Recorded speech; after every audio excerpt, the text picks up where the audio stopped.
ಬೆಂಗಳೂರಿನಲ್ಲಿ ಸುರಿದ ಮಳೆ ಅಕ್ಷರಶಃ ಜನರನ್ನ ಬೆಚ್ಚಿ ಬೀಳಿಸಿದೆ. ಒಂದೇ ಒಂದು ಗಂಟೆ ಸುರಿದ ಮಳೆಗೆ ಸಿಲಿಕಾನ್ ಸಿಟಿ ಅಲ್ಲೋಲ ಕಲ್ಲೋಲವಾಗಿದೆ.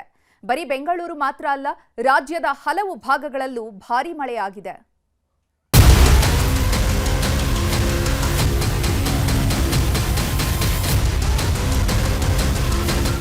ಅಯ್ಯಪ್ಪ, ಬಿಸಿಲಿನ ಬೇಗೆ ತಾಳೋದಕ್ಕಾಗ್ತಿಲ್ಲ ಅಂತಿದ್ದ ಬೆಂಗಳೂರಿಗರು ಇವತ್ತು ಮಾಯದ ಮಳೆಗೆ ಬೆಚ್ಚಿ ಬಿದ್ದಿದ್ದಾರೆ.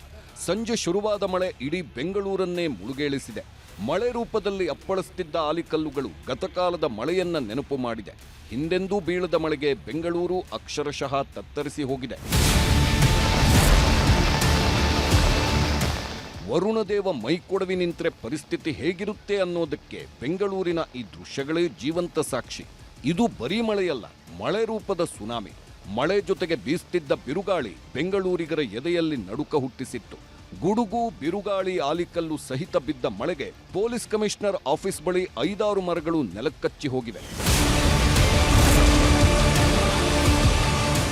ಮಳೆಯ ಹೊಡೆತಕ್ಕೆ ಶಕ್ತಿಸೌಧ, ವಿಧಾನಸೌಧ ಕೂಡ ಕೆರೆಯಂತಾಗಿದೆ.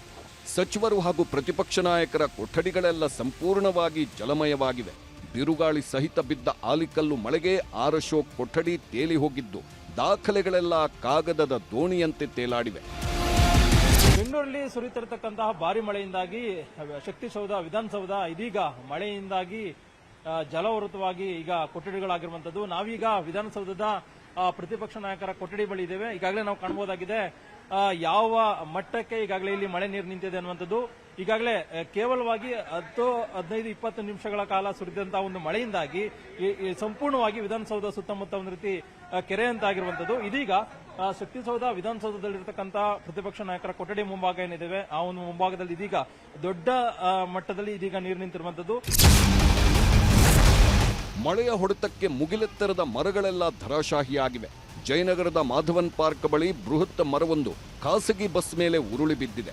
ಹೀಗಾಗಿ ಬಸ್ನ ಮುಂಭಾಗ ಜಖಮ್ಮಾಗಿದ್ದು, ಸಂಚಾರ ವ್ಯವಸ್ಥೆ ಸಂಪೂರ್ಣ ಅಸ್ತವ್ಯಸ್ತವಾಗಿತ್ತು. ಈ ದೃಶ್ಯ ನೋಡ್ತಿದ್ರೆ ಇದೇನು ಬೆಂಗಳೂರೋ ಅಥವಾ ಕಾಶ್ಮೀರವೋ ಅನ್ನೋ ಅನುಮಾನ ಕಾಡ್ತಿದೆ. ಯಾಕಂದ್ರೆ ಬೆಂಗಳೂರಿನ ಚರ್ಚ್ ಸ್ಟ್ರೀಟ್ನಲ್ಲಿ ಹಿಮದಂತೆ ಆಲಿಕಲ್ಲುಗಳು ಬಿದ್ದಿವೆ. ಸಂಜೆ ಮಳೆಗೆ ಇಡೀ ಬೆಂಗಳೂರು ಅಕ್ಷರಶಃ ಮುಳುಗೆದ್ದಿದೆ. ಶಾಂತಿನಗರದ ಡಬಲ್ ರಸ್ತೆಯಲ್ಲಿ 2-3 ಅಡಿಯಷ್ಟು ಮಳೆ ನೀರು ನಿಂತಿದೆ.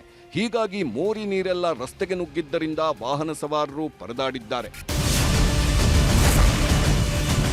ಇಂಥ ದೃಶ್ಯವನ್ನ ಬೆಂಗಳೂರು ಮಂದಿ ಹಿಂದೆಂದೂ ಕಂಡಂತಿಲ್ಲ. ಯಾಕಂದ್ರೆ ಆ ಪರಿಯಾಗಿ ಆಲಿಕಲ್ಲು ಮಳೆ ಸುರಿದಿದೆ. ಇಡೀ ಕಂಠೀರವ ಮೈದಾನವೇ ಆಲಿಕಲ್ಲುಗಳಿಂದ ಸಂಪೂರ್ಣ ಮುಳುಗಿ ಹೋಗಿದೆ. ಧಾರಾಕಾರ ಮಳೆಗೆ ಬೆಂಗಳೂರಿಗರು ಅಕ್ಷರಶಃ ಬೆಚ್ಚಿ ಬಿದ್ದಿದ್ದಾರೆ. ಜೋರು ಮಳೆಯಿಂದ ವಿಲ್ಸನ್ ಗಾರ್ಡನ್ ಹೆರಿಗೆ ಆಸ್ಪತ್ರೆಯ ಕಾಂಪೌಂಡ್ ಒಳಗಡೆ ನೀರು ನುಗ್ಗಿದೆ. ರಸ್ತೆ ಪಕ್ಕದಲ್ಲಿ ನಿಲ್ಲಿಸಿದ್ದ ವಾಹನಗಳು ಅರ್ಧಕ್ಕರ್ಧ ಮುಳುಗಿದ್ದು, ದ್ವಿಚಕ್ರ ವಾಹನ ಸವಾರನೊಬ್ಬ ಆಯತಪ್ಪಿ ಬಿದ್ದು ಪರದಾಡಿದ್ದಾನೆ. ಮಳೆ ನಿಂತರೂ ಆಲಿಕಲ್ಲುಗಳು ಯಾವ ಪರಿ ನಿಂತಿವೆ ನೋಡಿ. ರಸ್ತೆ ಮೇಲೆ ಉಪ್ಪಿನ ರಾಶಿಯನ್ನೇ ಸುರಿದಂತೆ ಭಾಸವಾಗ್ತಿದೆ. ಪ್ರತಿ ರಸ್ತೆಯಲ್ಲೂ ರಾಶಿ ರಾಶಿ ಆಲಿಕಲ್ಲು ನಿಂತಿದ್ದು, ಎಲ್ಲೆಂದರಲ್ಲಿ ನೀರು ನುಗ್ತಿದೆ. ಒಂದೇ ಮಳೆಗೆ ಆರ್ಜೆ ಟೆಕ್ ಪಾರ್ಕ್ ಬಳಿಯ ರಸ್ತೆಗಳೆಲ್ಲ ಜಲಾವೃತವಾಗಿವೆ. ರಸ್ತೆ ಪಕ್ಕ ನಿಲ್ಲಿಸಿದ್ದ ವಾಹನಗಳೆಲ್ಲ ಮುಳುಗೋಗಿದ್ದು, ವಾಹನ ಸವಾರರು ಪರದಾಡಿದ್ದಾರೆ. ಮಹಾಮಳೆಗೆ ರಾಜಾಜಿನಗರದ ರಸ್ತೆಗಳಲ್ಲಿ ಮೊಣಕಾಲೆತ್ತರಕ್ಕೆ ನೀರು ನಿಂತಿದೆ. ಎಲ್ಲೆಂದರಲ್ಲಿ ನೀರು ನುಗ್ತಿದ್ದು, ಜನಜೀವನ ಅಸ್ತವ್ಯಸ್ತವಾಗಿದೆ. ಆಟೋ ಓಡಿಸೋದಕ್ಕಾಗದೆ ಆಟೋ ಚಾಲಕ ಪರದಾಡಿದ್ದಾನೆ. ಈ ಕಾರಿನ ಸ್ಥಿತಿ ನೋಡ್ತಿದ್ರೆ ಗೊತ್ತಾಗುತ್ತೆ ಯಾವ ಮಟ್ಟಿಗೆ ಮಳೆಯಾಗಿದೆ ಅಂತ. ಜಸ್ಟ್ ಒಂದೇ ಒಂದು ಗಂಟೆ ಸುರಿದ ಮಳೆಗೆ ಕಾಮರಾಜ ರಸ್ತೆ ಕೆರೆಯಂತಾಗಿದ್ದು, ನೀರಲ್ಲಿ ಹೋಗಲೂ ಆಗದೆ ಕಾರು ಲಾಕ್ ಆಗಿದೆ. ಮಹಾಮಳೆಯ ಹೊಡೆತ ಹೇಗಿದೆ ಅನ್ನೋದಕ್ಕೆ ಈ ದೃಶ್ಯವೇ ಸಾಕ್ಷಿ. ಜಯನಗರದಲ್ಲಿ ಮರದ ಪಕ್ಕ ನಿಲ್ಲಿಸಿದ್ದ ಬಸ್ ಮೇಲೆ ಮರ ಬಿದ್ದ ಪರಿಣಾಮ ಇಡೀ ಬಸ್ಸೇ ಜಖಮ್ಮಾಗಿದೆ. ಜೊತೆಗೆ ಪಕ್ಕದಲ್ಲೇ ಇದ್ದ ಬೈಕ್ಗಳು ಸಹ ಚೆಲ್ಲಾಪಿಲ್ಲಿಯಾಗಿವೆ. ಬಸವನಗುಡಿಯ ಅಂಡರ್ ಪಾಸ್ ಸಮುದ್ರದಂತಾಗಿದೆ. ಭಾರಿ ಮಳೆಯಿಂದಾಗಿ ನೀರೆಲ್ಲ ಅಂಡರ್ ಪಾಸ್ಗೆ ನುಗ್ಗಿದ್ದು, ವಾಹನ ಸವಾರರು ಅಕ್ಷರಶಃ ನರಕ ಅನುಭವಿಸಿದ್ದಾರೆ. ಬನಶಂಕರಿಯ 3ನೇ ಹಂತದಲ್ಲಿ ತೆಂಗಿನ ಮರ ಹಾಗೂ ವಿದ್ಯುತ್ ಕಂಬ ಉರುಳಿ ಬಿದ್ದಿದ್ದು, ಕಾರೊಂದು ನಜ್ಜುಗುಜ್ಜಾಗಿದೆ. ನ್ಯಾಷನಲ್ ಕಾಲೇಜು ರಸ್ತೆಯಲ್ಲಿ ಬೃಹತ್ ಮರವೊಂದು ಧರೆಗುರುಳಿದೆ. ರಸ್ತೆಯಲ್ಲಿ ಹೋಗ್ತಿದ್ದ ಕ್ಯಾಂಟರ್ ಮೇಲೆ ಮರ ಬಿದ್ದಿದ್ದು ಅದೃಷ್ಟವಶಾತ್ ಯಾವುದೇ ಸಾವು ನೋವು ಸಂಭವಿಸಿಲ್ಲ. ಬಿರುಗಾಳಿ ಮಳೆಗೆ ಸಿಕ್ಕಿದ್ದೆಲ್ಲವೂ ದಿಕ್ಕಾಪಾಲಾಗಿ ಹೋಗಿದೆ. ಎಚ್ಎಸ್ಆರ್ ಲೇಔಟ್ನಲ್ಲಿ ಬೀಸಿದ ಬಿರುಗಾಳಿಗೆ ಮನೆಯ ಮೇಲ್ಛಾವಣಿಗೆ ಹಾಕಿದ್ದ ಶೀಟ್ಗಳೆಲ್ಲ ಕಣ್ಣಿಗೆ ಕಾಣದಂತೆ ಹೋಗಿವೆ. ಅಷ್ಟೇ ಅಲ್ಲ, ಮನೆಯ ಮೇಲೆ ಒಣಗಿ ಹಾಕಿದ್ದ ಬಟ್ಟೆಗಳೆಲ್ಲ ದಿಕ್ಕಾಪಾಲಾಗಿವೆ. ರಿಚ್ಮಂಡ್ ಸರ್ಕಲ್ನ ರಸ್ತೆಗಳೆಲ್ಲ ಕೆರೆಗಳಂತಾಗಿವೆ.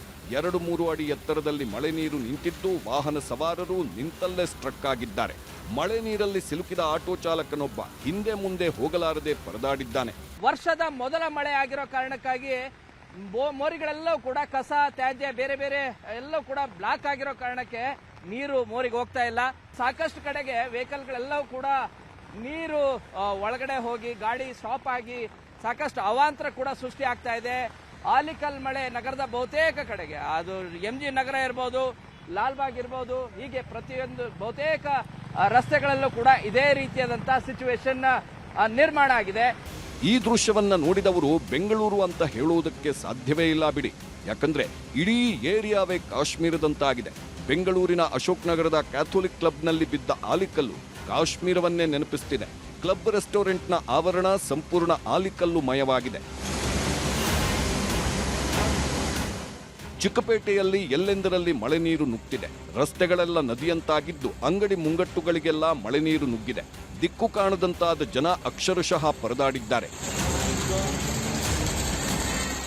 BVK ಅಯ್ಯಂಗಾರ್ ರಸ್ತೆಯಲ್ಲಿ ಸಾಲು ಸಾಲು ಅವಾಂತರಗಳು ಸೃಷ್ಟಿಯಾಗಿವೆ. ರಸ್ತೆ ತುಂಬೆಲ್ಲ ನೀರು ನಿಂತಿದ್ದು ಅವಾಂತರಗಳ ನರಕ ಸೃಷ್ಟಿಯಾಗಿದೆ. ಅಂಗಡಿಯ ಸೈನ್ ಬೋರ್ಡ್ಗಳೆಲ್ಲ ಹಾರಿ ಹೋಗಿದ್ದು ರಸ್ತೆಯ ಮಧ್ಯದಲ್ಲೇ ಬೃಹತ್ ಮರವೊಂದು ಧರೆಗುರುಳಿದೆ.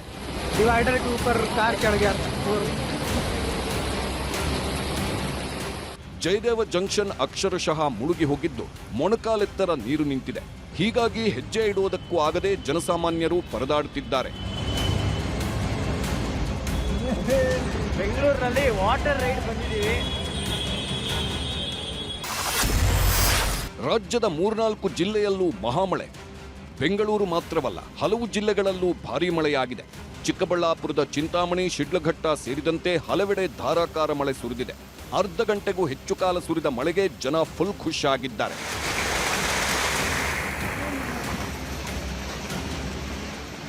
ಚಾಮರಾಜನಗರ ಜಿಲ್ಲೆಯ ಪುಣಜೂರಿನಲ್ಲಿ ಧಾರಾಕಾರ ಮಳೆ ಸುರಿದಿದೆ. 1 ಗಂಟೆಗೂ ಹೆಚ್ಚು ಕಾಲ ಸುರಿದ ಮಳೆ ಬಿಸಿಲ ಬೇಗೆಗೆ ತಂಪೆರೆದಿದೆ. ಚಾಮರಾಜನಗರ ತಾಲೂಕಿನ ಹೆಬ್ಬಸೂರು ಗ್ರಾಮದಲ್ಲೂ ಭಾರೀ ಮಳೆಯಾಗಿದೆ. ಸಿಡಿಲ ಹೊಡೆತಕ್ಕೆ ತೆಂಗಿನ ಮರ ಹಾಗೂ ಅಡಿಕೆ ಮರ ಸುಟ್ಟು ಭಸ್ಮವಾಗಿದೆ.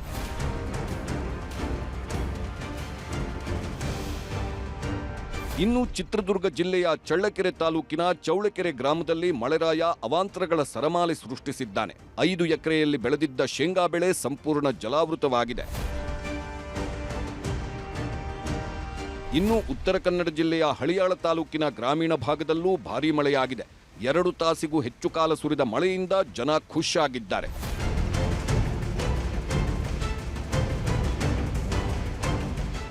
ರಾಜ್ಯದಲ್ಲಿ ಮುಂದಿನ 4 ದಿನ ಭಾರೀ ಮಳೆಯಾಗಲಿದೆ ಅಂತ ಹವಾಮಾನ ಇಲಾಖೆ ಮುನ್ಸೂಚನೆ ನೀಡಿದೆ. ಬೆಂಗಳೂರು ಸೇರಿದಂತೆ 25 ಜಿಲ್ಲೆಗಳಿಗೆ ಯೆಲ್ಲೋ ಅಲರ್ಟ್ ಘೋಷಣೆ ಮಾಡಲಾಗಿದೆ. ಒಟ್ನಲ್ಲಿ ಬೇಸಿಗೆಯಲ್ಲಿ ಬಂದ ಮಳೆ ಬೆಂಗಳೂರು ಜನರನ್ನ ಅಲ್ಲೋಲ ಕಲ್ಲೋಲ ಮಾಡಿದೆ. Bureau report, news 18.